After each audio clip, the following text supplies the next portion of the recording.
Oke, halo semuanya, selamat pagi, siang, sore, atau malam. Jadi di sini perkenalkan saya Muhammad Agni Aulia dari SMA Negeri Sumatera Selatan, kelas 11 3. Jadi di sini saya akan sedikit membagikan ataupun sharing mengenai buku yang saya baca ataupun meresensi buku yang saya baca seminggu ataupun sepekan akhir ini dalam rangka mengikuti challenge satu pekan satu buku dari perpustakaan nasional. Jadi judul buku yang saya baca sendiri yaitu berjudul The Power of Habits. Buku ini merupakan karya tulisan dari penulis Charles Duhigg dan diterbitkan oleh Nerbit Random House pada tahun 2012 dengan jumlah halaman 371 halaman.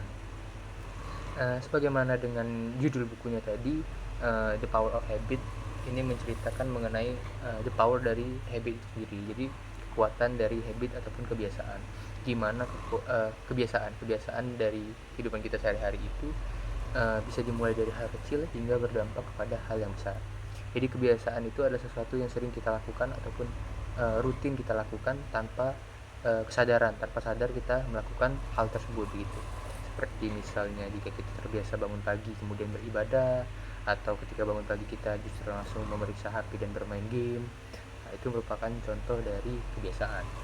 Nah, jadi buku The Power of Habit karya Charles Duhigg ini membahas tentang bagaimana kebiasaan tersebut bisa terbentuk, bagaimana kebiasaan tersebut bisa terjadi, dan mengapa kebiasaan itu umumnya tuh sulit untuk diubah ataupun diganti. Itu. Kenapa saya memilih buku ini? Karena menurut saya pribadi kebiasaan itu merupakan salah satu kunci bagi kita untuk mencapai kesuksesan ataupun menggapai suatu tujuan tertentu begitu. Itu mengapa saya memilih buku ini. Jadi buku ini menjelaskan ada satu konsep yaitu habit loop ataupun lingkaran ataupun perputaran dari habit ataupun kebiasaan, yaitu kebiasaan itu akan terbentuk jika adanya pertama itu isyarat ataupun pemicu yang memicu kebiasaan tersebut untuk terjadi. Kemudian adanya rutinitas yaitu pengulangan dari hal tersebut, dan juga adanya hadiah ataupun kepuasan ataupun reason dibalik dari hal yang kita lakukan tersebut sehingga hal tersebut bisa menjadi suatu kebiasaan pada nantinya. Jadi kebiasaan itu semua berbagai macam kebiasaan itu semuanya itu terbentuk berdasarkan pola tadi, pola mulai adanya isyarat ataupun pemicu, adanya rutinitas pengulangan, adanya hadiah ataupun kepuasan. Jadi 3 hal kunci tadi menjadi kunci bagi kita yang mau membentuk kebiasaan ataupun mau mengubah kebiasaan begitu.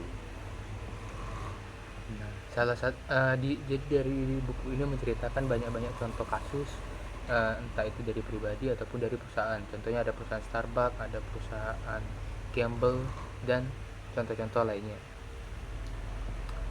Untuk buku ini sendiri menggunakan gaya bahasa yang cukup sederhana dan mudah dipahami, tetapi meskipun bukunya ini tebal tidak membuat pembaca menjadi merasa bosan. Dan untuk kekurangan sendiri terdapat beberapa bagian yang terkesan seperti pengulangan, tapi mungkin itu disengaja agar pembaca dapat memahami betul tentang konsep yang ingin disampaikan si Charles Duhigg tadi. Kemudian juga mungkin kekurangannya itu mostly di buku ini menceritakan mengenai di buku ini mengenai perusahaan-perusahaan asing, perusahaan dari Amerika umumnya, sehingga membuat mungkin agak kurang relate dengan kehidupan nyata. Tapi harapannya karena diangkat perusahaan-perusahaan asing yang sudah terkenal, cukup dikenal lah oleh para pembaca gitu. Buku ini tentunya sangat saya rekomendasikan untuk berbagai kalangan, untuk pelajar seperti kami, untuk pemuda seperti kami, ataupun berbagai pihak yang tentunya menginginkan perubahan dalam hidupnya, perubahan lebih baik, perubahan dalam hal kebiasaan. Nah, jadi ini buku yang sangat cocok untuk kita memulai kebiasaan baru. Mungkin sekian book sharing yang dapat saya sampaikan. Semoga dapat kita maknai bersama dan dapat kita implementasikan bersama. Have a nice day everyone.